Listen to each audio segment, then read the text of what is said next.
Colorado wide receiver LaJohntay Wester was invited to the scouting combine after an impressive performance at the Shrine Bowl. The Shrine Bowl obviously takes place in 2 days, January 30th, and LaJohntay Wester has really made a name for himself in Shrine Bowl practices. I'll just show a couple routes here, but giving a kind of a backstory about LaJohntay Wester, who may have been overshadowed on Colorado's team due to, obviously Travis Hunter. You got Jimmy Horn, Will Shepard, loaded receiving core over there. The Shedeur Sanders threw the ball to. But I got to highlight LaJohntay Wester, who ends up getting an invite to a scouting combine. Pretty big news. He obviously caught the Hail Mary, Colorado versus Baylor. This unbelievable play. The Shedeur just hucked up here. Here you see LaJohntay catching it. Hell of a catch.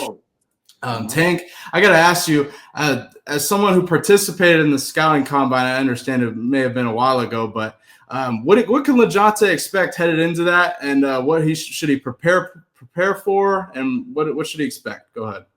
Well, listen, man, when you get an opportunity to go to the combine and be in front of all those teams and GMs, you got a chance to make yourself some money, because when you only have a pro day to, run your times and all your stuff, that's one shot. Now you get 2 shots, you get twice the visibility, you get, twice the opportunity to let somebody fall in love with your character, your playmaking skills.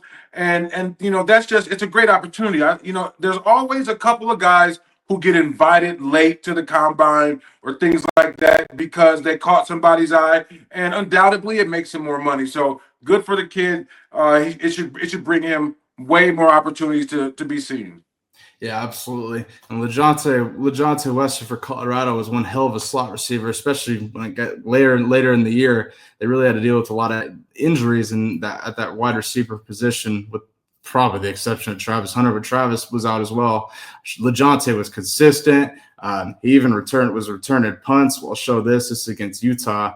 But LaJohntay ended up getting a punt return as well. And so that kind of brings me to my next thing. His NFL comparison, he actually took a picture with this guy at the Shrine Bowl. My NFL comparison for LaJohntay Wester is Tyler Lockett, Seahawks legend, slot wide receiver, who also returned kicks for them at one point. I think he's a hell of a player, and I think this is a hell of a comparison for LaJohntay Wester if you were to look at, kind of an NFL comparison, so to speak. But shout out to LaJohntay Wester, earning an invite to the NFL scouting combine. He is not afraid. He's someone who's not afraid of earning it. When he was at Colorado, he ended up earning the number 1, because when he got to Colorado, he transferred from FAU last season. He wanted that number 1, and Coach Prime, that number 1 is not something he just hands out. So LaJohntay Wester, after an impressive season, ended up earning that number 1 from Coach Prime. So LaJohntay is someone who is not afraid to work hard and earn it, not just have it handed to him. So shout out to LaJohntay Wester.